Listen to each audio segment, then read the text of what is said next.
Hello again, we are back for another random run. Last run was very powerful. So let's see what we get here. Lilith, okay. Okay.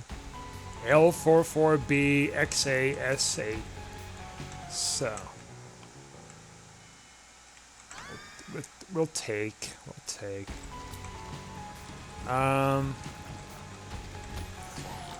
Yeah. It's still Sunday. It's not. Sun's out. Oh, sun's out. Partly cloudy now. Hallelujah. I haven't seen sunlight since forever.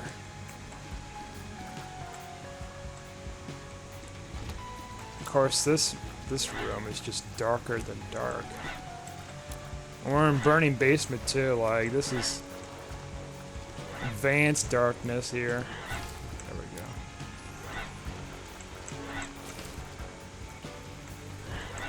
Oh my word. Okay, yeah. Can I reach over there to get you? I ran into a fire by mistake. That's fine. If this is gonna make the thing proc faster, so be it. The Cambion Conception.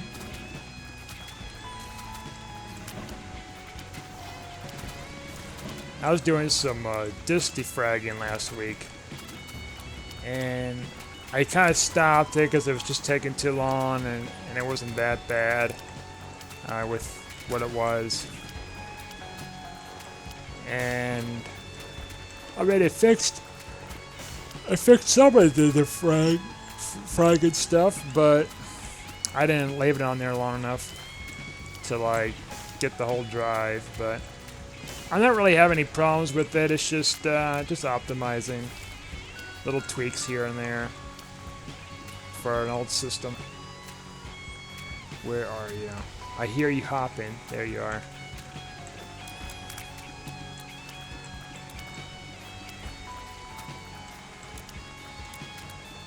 Yeah, I do a lot of well, I mean, I do to an extent some optimizing on my system for years.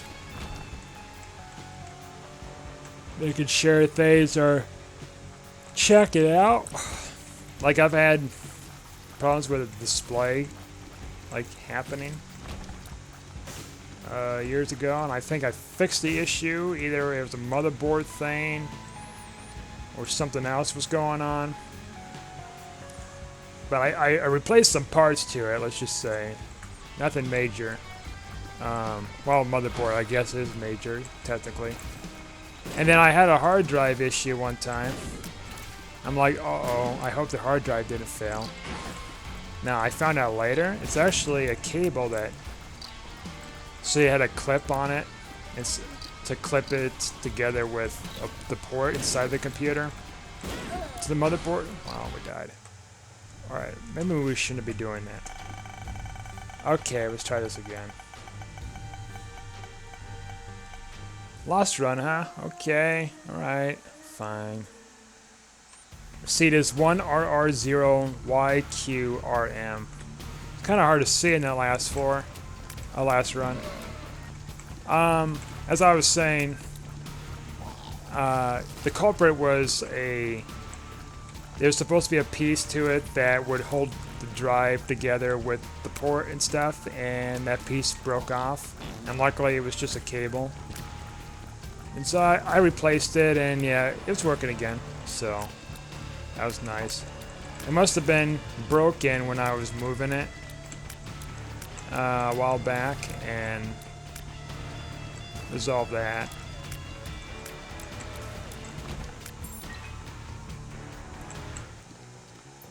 Oh, well, he's practically useless for us unless we find a way to, like, respawn as, like, something with health. I remembered years ago, my brother had some computer issues that he see if I can fix. And So what I did was I did a number of things. I did a little research about how to get through XP security, which was pretty reasonable. So the BIOS had a password to it, which the BIOS is like the main computer screen stuff that kind of gives you all the mumbo jumbo, all your specs and system settings and stuff like that prior to getting into the operating system when you boot up. And it had a password on there, and it's just as simple as like reversing the BIOS chip or shifting it to another, chipset on there to and just like shift it from one section of the board, and then put it to another section, and that was it. That's how you do it. Now there might have been other ways. Let's try this again. P4 E9 JK G2. As I was saying, I think there might be other ways where you can just crack into that without having to open the computer and do it. But for me, that was the easiest method. And plus, the computer needed to be cleaned out with all the cobwebs and stuff. Got a little duster in there and dusted some stuff out. Not a duster, but a can of dust spray or whatever. And I did some dried cloth to clean it too. So that helped. Then once I got the chip out and reversed it and stuff, then I went through and got past the main screen password for Windows XP to log into users, and I removed that nonsense too. And now it was from my youngest brother that did that, not my other brother, and they had a dilemma of he had a dilemma of trying to get into the computer. I mean, the computer now, you can't really use it because XP at this point is useless for a lot of things now, sadly. But he had important files he needed to get off of there pretty much. And so I got the password off, and then the next thing I did was, as I probably suspected, because my youngest brother at the time, when he was super young, didn't know much about computers and stuff. He probably had a bunch of viruses and everything. So I went on my computer, downloaded some security essentials and stuff like that from Microsoft, and then malware bytes too was a secondary for getting anything else that's missing, and scanned through that computer. And I found so much Trojans, ransomware, spyware, just adware, just all sorts of stuff. Just all sorts of junk. And it didn't take long to scan, of course, because it's such a small computer drive and stuff, and clean all that up too. And then I just backed up all these files on a USB thumb drive and then gave it to my brother, and that was it. It's like tech service, I'm just technical support. It's here you go. I didn't charge him for it. Why? Because, just because.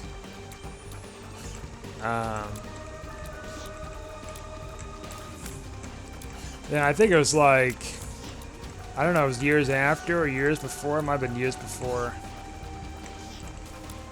He needed help getting rid of ransomware off his computer.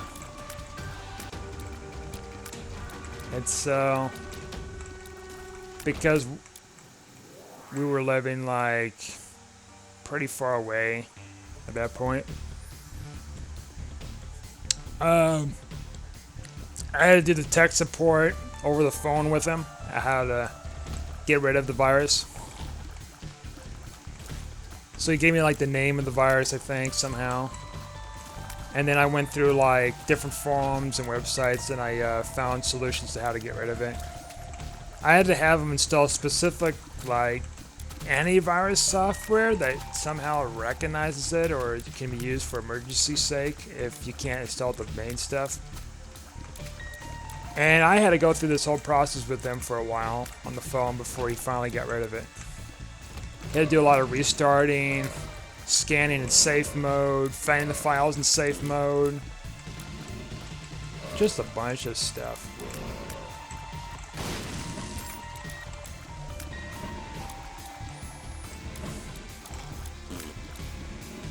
I've done like little things too for people over the years about troubleshooting or trying to fix something or whatever. It's computer related. Because I have some general idea about like what's making it not work.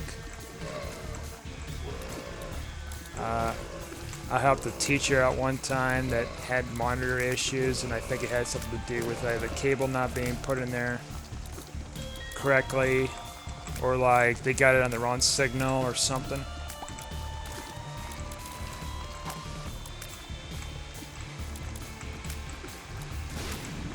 I've helped too with technical work with like video and audio editing for like my clubs when I was in community college. Because a lot of them didn't understand like the complexity of like fixing this or that or whatever. And since I've been experimenting and stuff over the years with that kind of stuff, I could use those skills to like advance. And it's proven to be very useful. Like a few weeks ago, I learned how to, in this one program, how to auto pan audio, which is pretty cool. Because like, not a lot of programs can auto pan audio and make it to your choice to where you can do it. It's more in the lines of like there's stuff I've seen like in Audacity. It's like, oh yeah, you could just do this and stuff, and I'm like, well, yeah, I mean, I could, but that was a lot more manual labor. Versus with this like tool from this other like audio editing program, like I can do it on the fly with very minimum like work on my part. Because I used to use a program where I had like more reasonable settings to do that kind of stuff. But they discontinued it, and I can't download it anymore and stuff. So, I mean, I still got it on my laptop, but my laptop is falling apart, unfortunately. But hey, I mean, that's what happens with computers, you know. It's just like, you gotta deal with it. I was thinking whether to take Red Candle or not, but then it's like, we need damage. And I know Red Candle would be great for damage, but it's like, we need base damage. In the case we need to replace our spacebar here. Like, again, in the future.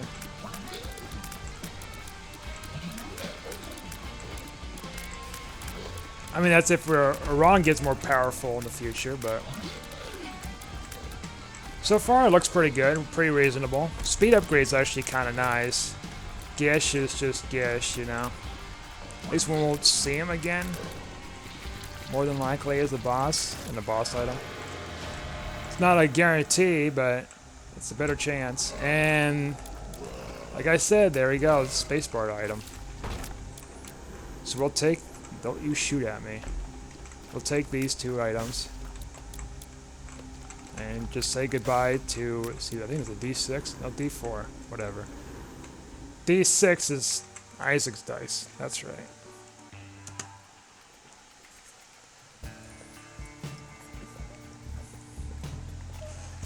What else have I done with like techie stuff? I mean, when I was in basic photography class, and this was like a prerequisite you have to do, like for like before you can get into like the higher classes. Even though you have much more skill and practice, they don't care because they still believe like you are a beginner, even though it's not always the case with people.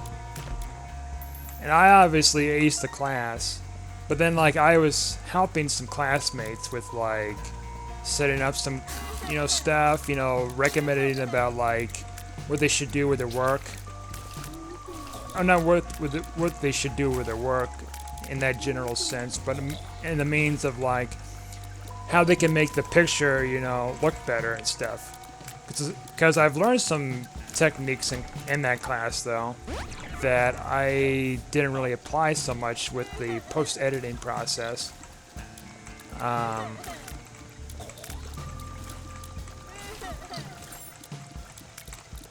That came to some use. And I helped some students about like, getting this or that kind of like situated with their setup.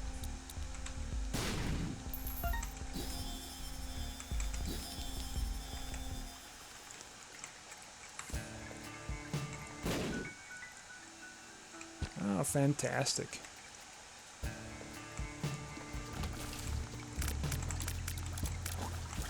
Oh, let's see what else.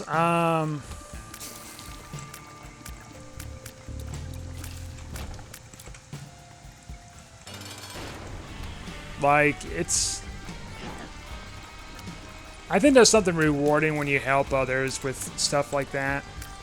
Because, like, you feel like you're using some of your knowledge that you learned, like, in class or whatever to, like, troubleshoot and help people. Like, when I was in graphic design class, like, I did quite a bit of that off and on because we were such a fast-paced class with trying to get things accomplished in time to meet deadlines and everything. And it's kind of hard, especially when you're learning, like, software at the same time to, like, find stuff to how to do whatever. And I've helped quite a few with that kind of aspect. And I had some help too with others because I've had times where I was confused as well.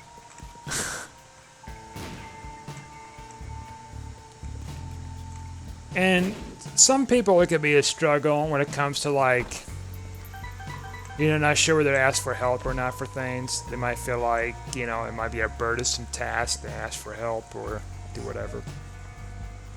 And I get that.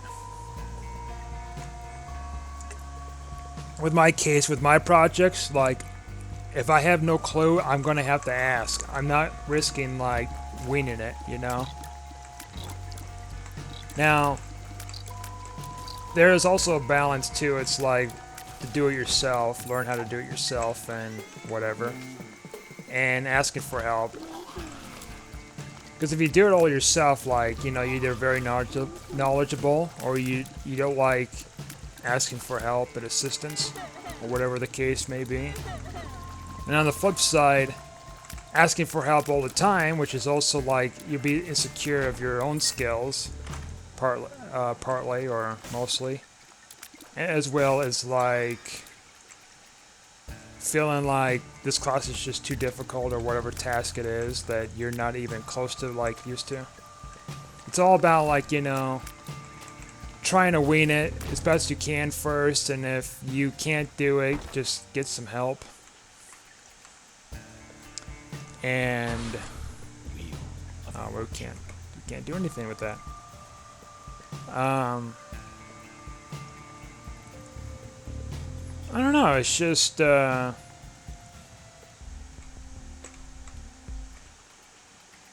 just kind of varies, by mileage, you just take it by mileage with like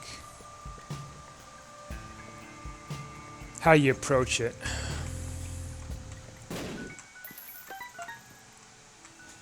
I mean, even some people might be even hostile when you do offer to give them assistance.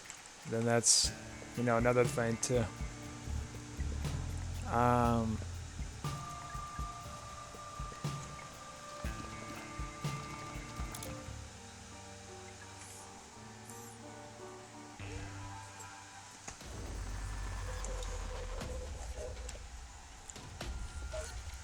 for the most cases with troubleshooting I've done over the years, like, that's a really good item too. GG. Maybe GG, but for the last, really good.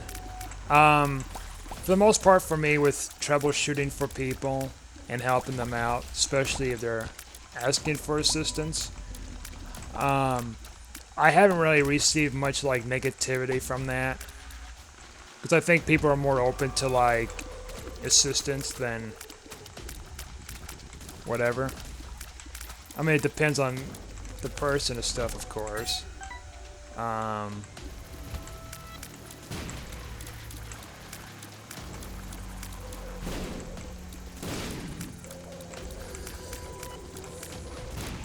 You have to be careful too, especially for stuff like that.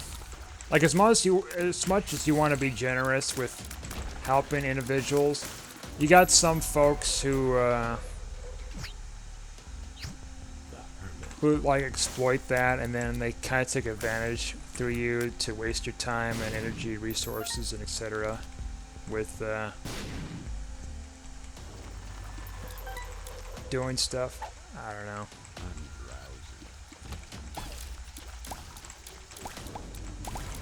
I mean, you could probably tell from the most part, like, what to look for and what to expect for that kind of stuff. I've seen that kind of stuff happen off and on.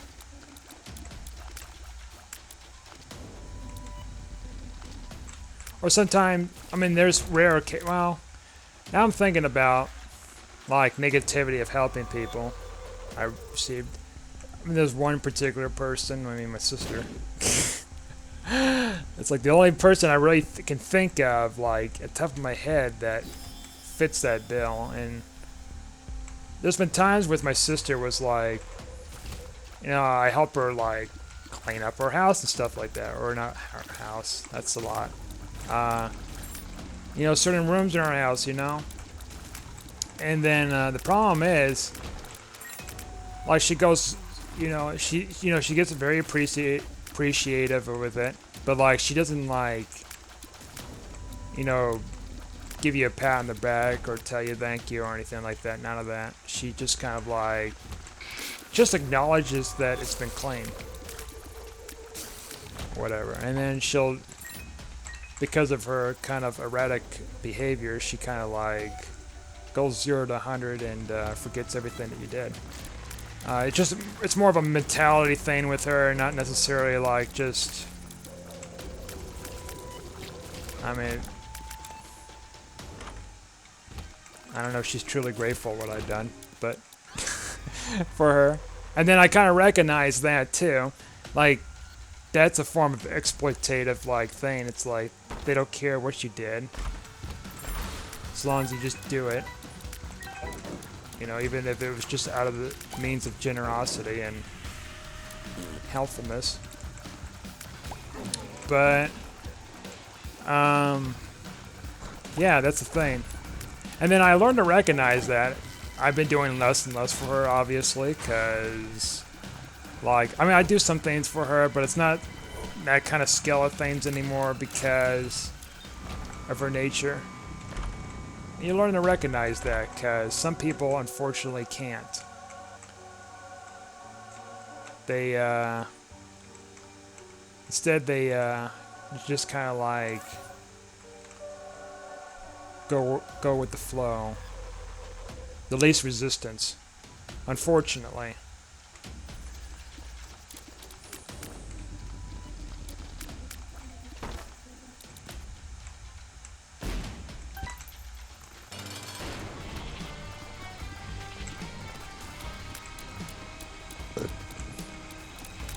Anybody else, though, they're fine. we Gucci. We good. These items aren't that great either, but I'm picking them up to get rid of them out of the Devil Deal stuff in the future. And we are, let's see. Let's check our shop. See if there's something to miss here. Okay. We could take that starter deck, but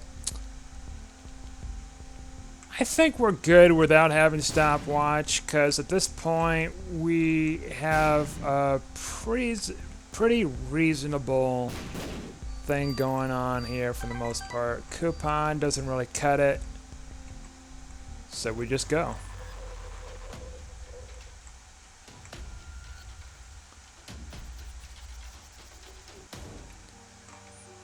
But that's the thing with, like, you know, generosity, you know, doing things for others, troubleshooting.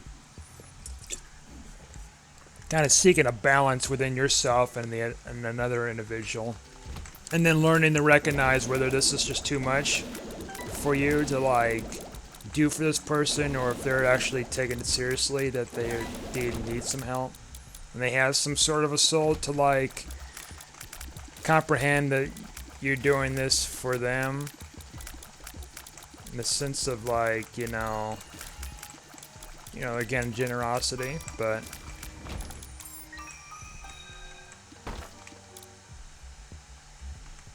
it's all up in the air, though, if, like, someone's not, you know, grateful for what you've done for them and helping them in their time of need.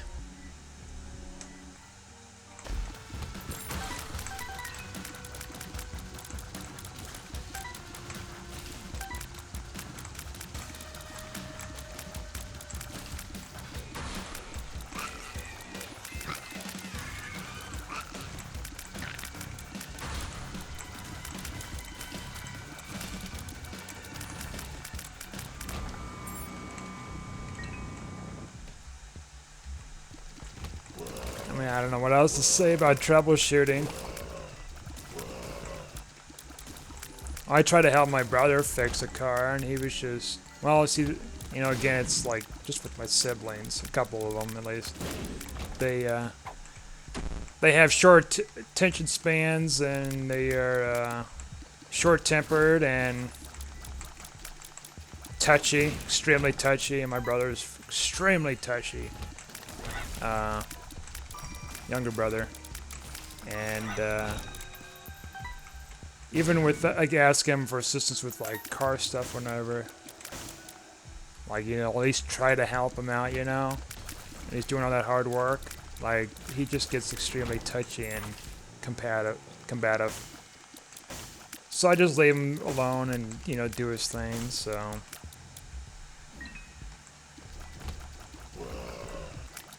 it's part of his nature, unfortunately.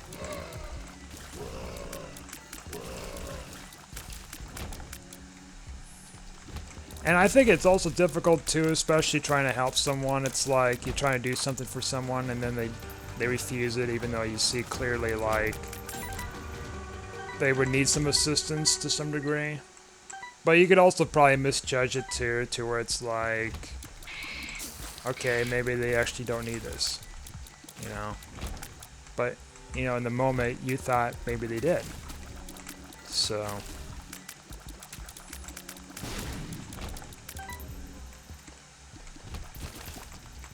a little nugget of wisdom here, I guess, with that.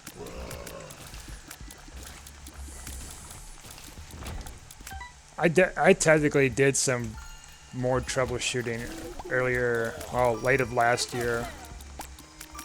Like, just late December last year to, like, part of January.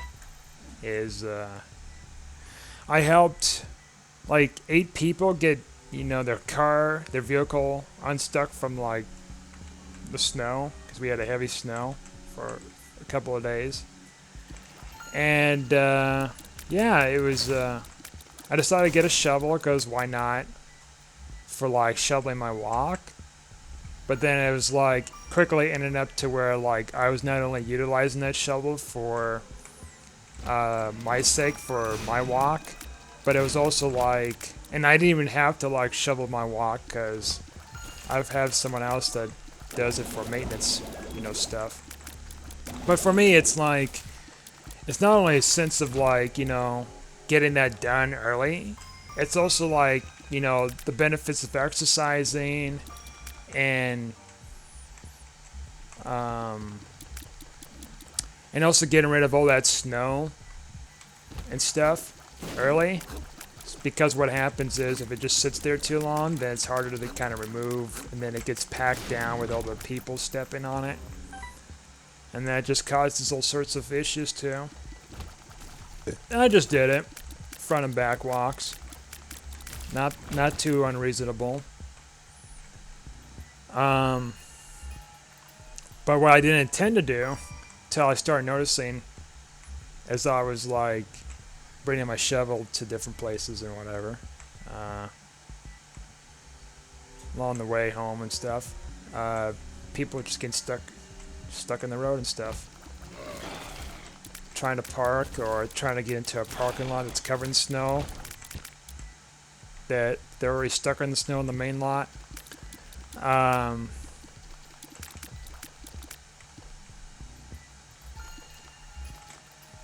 Yeah, it's just, I helped like 8 people, like I said, plus a 9th one I was trying to attempt, and that was a van. And his van was, like, he was trying to, he's, I mean, no matter how many different ways I was trying to put it to him, the advice about, like, you're best to just park on the side of the road here. You may get a small ticket possibly, but it's nothing, you know, bad. And besides, with all the snow and stuff going on and cars getting stuck, maybe the city would, like, be more understanding, you know, just kind of talking about stuff like that. But no, you see, this mentality, and I think it's a lot to do with laziness, is he wanted to park his van right up next to this apartment that he stays in, and he's paid for a spot and all this other stuff. So he's got this big van that he's stuck in, like, very deep snow and ice, and he's trying to convince me that he needs to get over there instead of just parking in the typical parking spot that is there for on and off for certain days, odd and even days. And so we got him partially unstuck, but of course what happens is, 1, the vehicle doesn't have momentum, 2, it has a bunch of weight to it and all this other junk. And so, like, he decided to just call a tow truck, which, that's fine. It's going to cost you a lot more money than that small ticket, though. You know, thinking afterwards, and it's like, yeah, it's his choice, whatever. Try to help you, but, you know. I've probably seen, too, you know, he called it off, which is good, because, like, I kind of started to see, too, where it was like, what would be the point of trying to get you unstuck if you gotta drive through a mountain of snow just to, like, park your van? Oh, we got a black market. Look at that. A rare treat. I don't know what they are, but we're going to take them.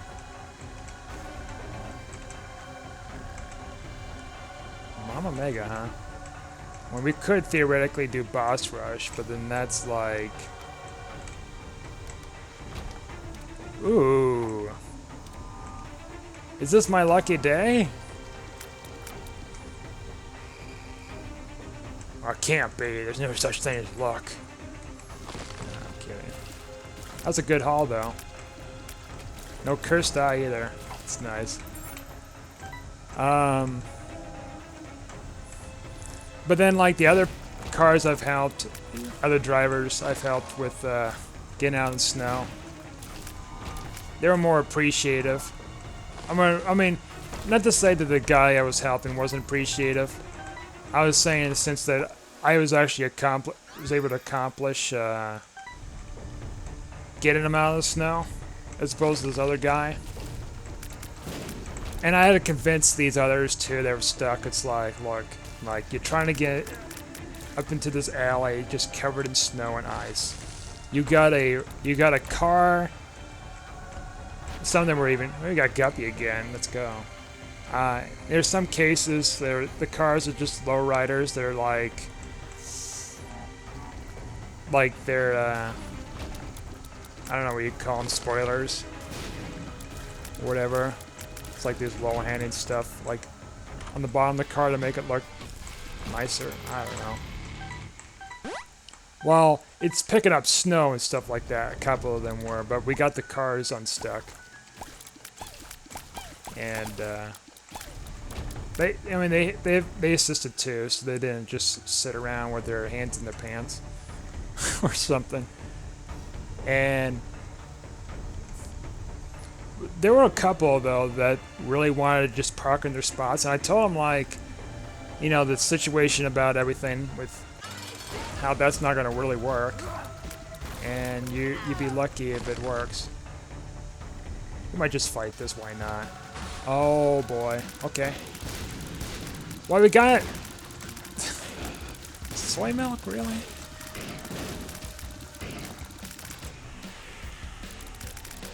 Okay, well, I mean, we got Guppy.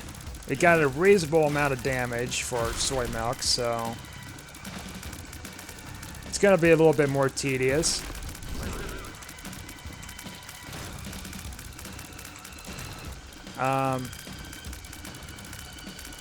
But this might be a good segue with you know, a good way to like expand like everything, since we're going so fast here with this run, sort of.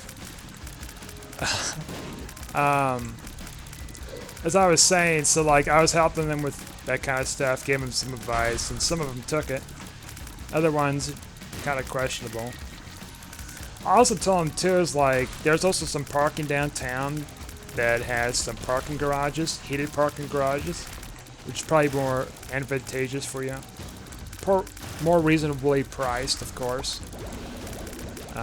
So, because I've heard, like, that's pretty good for that kind of stuff whenever there's snow emergencies, because there were snow emergencies declared too. Let me pause this for a second here.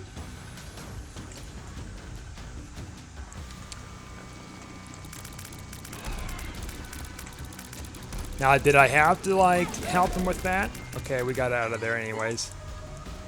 No, I didn't have to help him. I could have been, like, the lousiest person, like, walking back home after getting the shovel and not helping anybody on the way.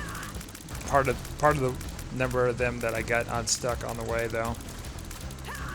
But I wasn't going to be like that. And, like, none of them had a shovel, like in their cars or anything, as like a precaution. I did receive some help with shoveling from some girls in a nearby property.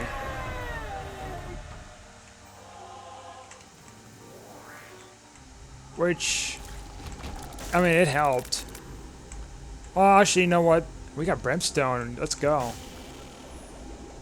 I mean, soy milk brimstone, but hey, we got more of a fly generator, and it's not like just pure soy milk. Now, as I was saying, like, yeah, they help by providing the shovels to the drivers, or a driver and passenger and stuff. They're kind of switching back and forth and stuff, but it was like the women didn't really do much. They just stood there and cheered us on.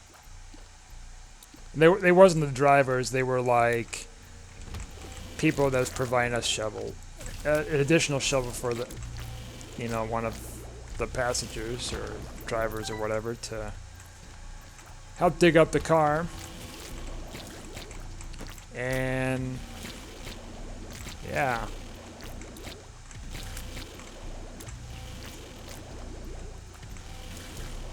So there's that, and I think this might be advantageous for us to just skip these rooms.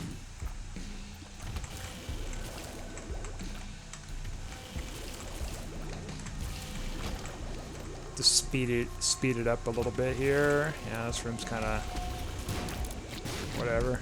See ya. Uh-oh. Maybe not see ya yet. Okay, now we go.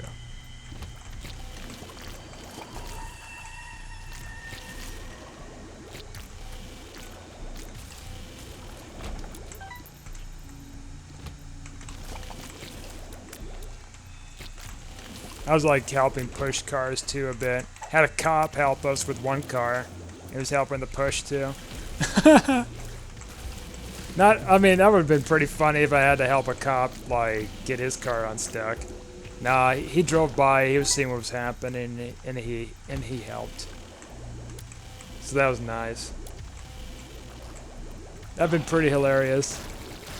It's like, it seems like you're stuck here, officer. I even seen, like, one guy, on one occasion when I was helping someone, they had, like, a snow truck or something, and they pushed some of the stuff out of the way, and that helped for this one car. Because they're stuck in the bottom of the hill. And luckily, he wasn't trying to go up the hill. He was going the opposite direction. So he just got stuck right at the edge of the road. Just like perfect to get him out of there. And then as I was going on, I think it might have been that same night, just down the street, no, that was a different night. So like up the street, up the hill, there's another car that was stuck. And now he's trying to go down the hill. No, he's trying to go up this incline that takes him to this alley. I told him straight up, it's like, you need to get out of here. Because like, it's getting worse with these roads, and tell him like the cars have been digging up. And he really wanted to go to the alley, and I convinced him, yeah, don't. And he had his friends to kind of help him too, because they were nearby to like help push his car. I got him out to a certain degree to where he got out, but then he got some assistance to push out the rest of the street.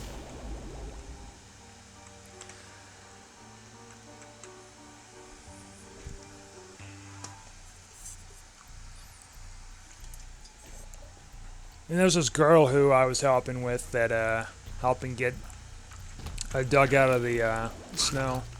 They had like an SUV, which makes things a little easier because they had like 4-wheel drive and stuff. I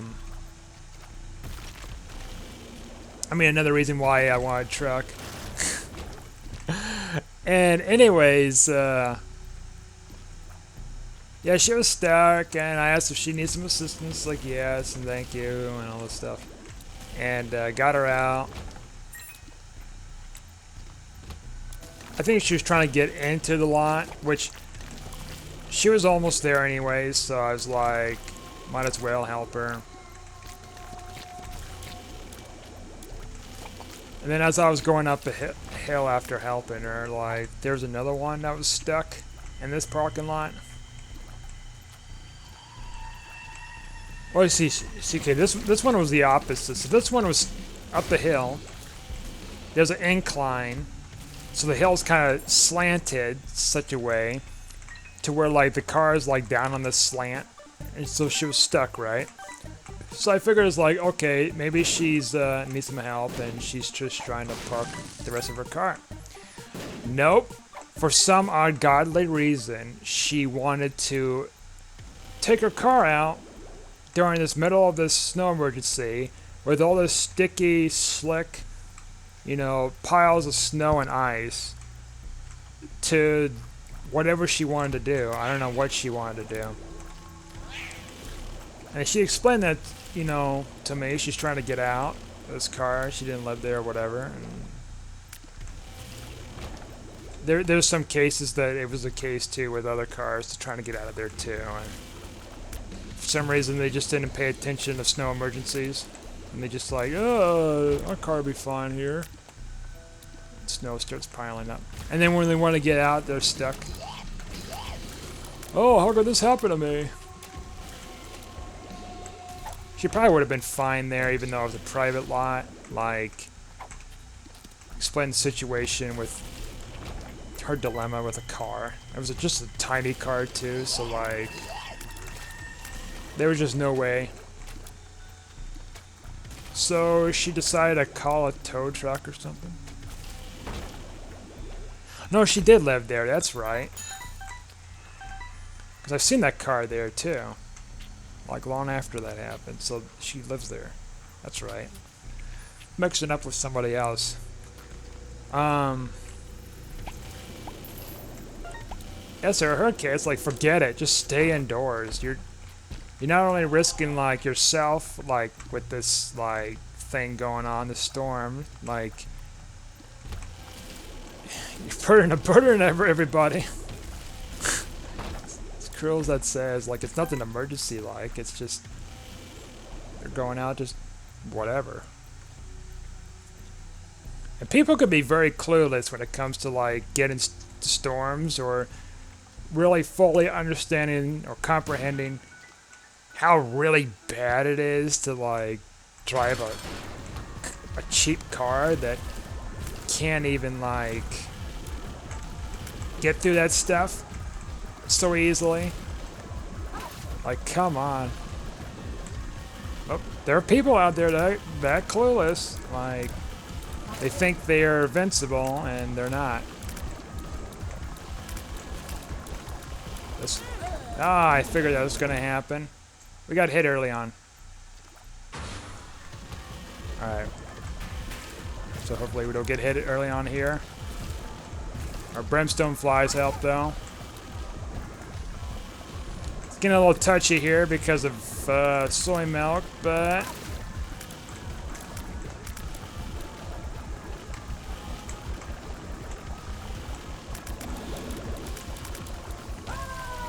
I'm surprised we didn't get hit. Okay. Up to the next floor here. We'll pop this for the chest, this Emperor card, because this is going to be our saving grace here, I think. Let's see. Till the end. Drowsy, huh? Yura, man, that's just a tough choice here. Because Drowsy would be really good for fights, right? So... we do need Yura, because we might need more items. Nah, I think we'll be fine, maybe. We got plenty of lives. We've got at least a reasonable amount of health. Not health, but lives and damage and stuff. To a degree, for damage. It's just a lot of dodging you gotta do here. There we go.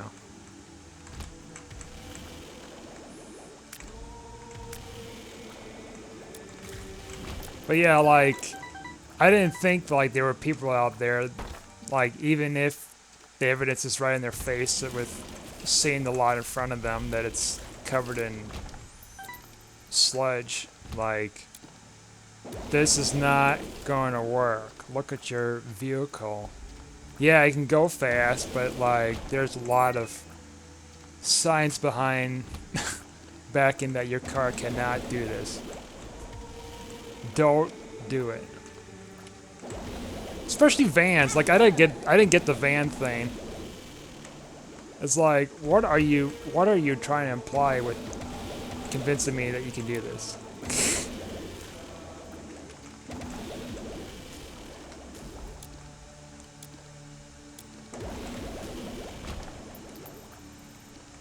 And I think a lot of it is, like, not only, like, just clueless and ignorant of their surroundings, which I don't know why they're driving a vehicle, if that's the case, and pure laziness. And I see, like, a lot of the pure laziness probably because, like, you want to be right next to the building. You don't want to, you know, walk into the mess. Well, it's either that or your car is going to get stuck in the middle of the lot, and then you're going to have someone to tow you, and that costs money and time. And you're going to have to get out of your car and walk into some sludge and stuff anyways, so... even your sidewalks are not going to be cleared that night. No way. They always get cleared in the mornings from a lot of these places.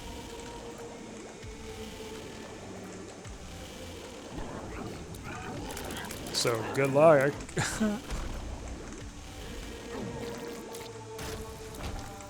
I mean, I've heard about buses, I guess, in my town, getting caught up in it. Which that's different, because those are city buses, and they definitely don't have much momentum. There's a, you know, a lot of just factors involved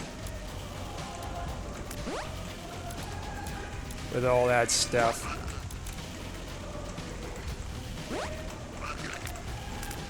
Just a wild card on those things. Wild thing.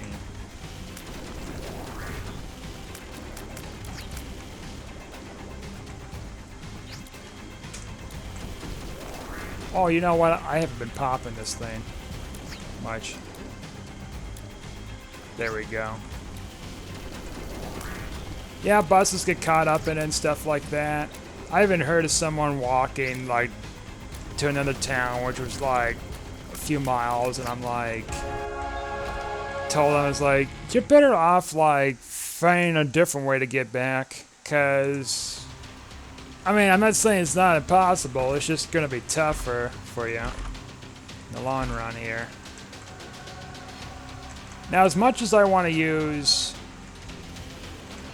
well, let's see here, actually, it depends. As much as I want to use that, like, that's not gonna be advantageous for us, and... that's a damage upgrade. Yeah, oh, that's really nice. Okay, so I think we'll pop this, we'll pop the drowsy pill, then use this, and hope for the best here. Oh, look at that, holy crap. You know what, because, like, this build is so, like, ridiculous, I want to see. Wow. That makes a hiccup. So, like, because of our fire rate with soy milk, it makes us use the Hemolacria shots much more, like, efficiently.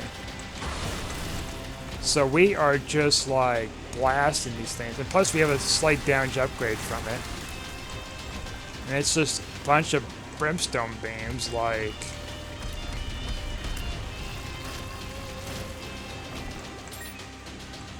That's a pretty cool thing. I didn't think, like, it's gonna be that powerful. That made a huge difference.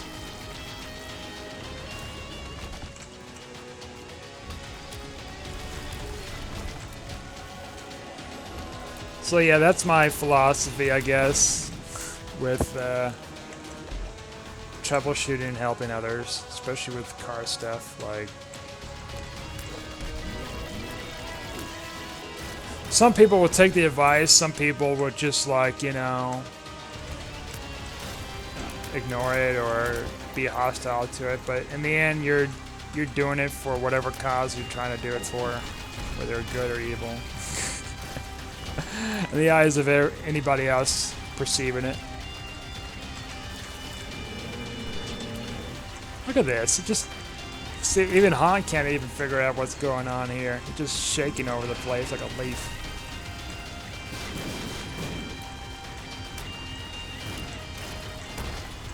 And the flies are eating them up. Like, yay, protein. Yay.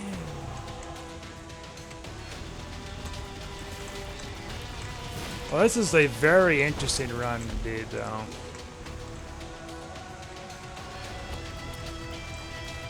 Like, I was having doubts with when we got soy milk and stuff. It's like, oh no, soy milk. And then we got the devil deal after we killed the mom. No, actually, we killed mom. No, we killed mom after we got out of the boss rush. And then we got the devil deal.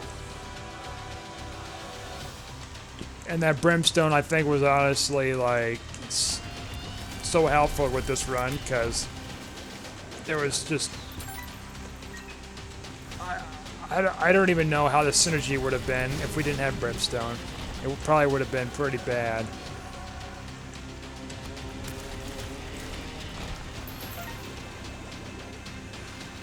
Okay, well, so we had our fun. We learned some things. Got more wrinkles in our brain. And no void portal, virtually. So yeah, that's our run. Thanks for watching. Like and subscribe, and I'll see you guys later.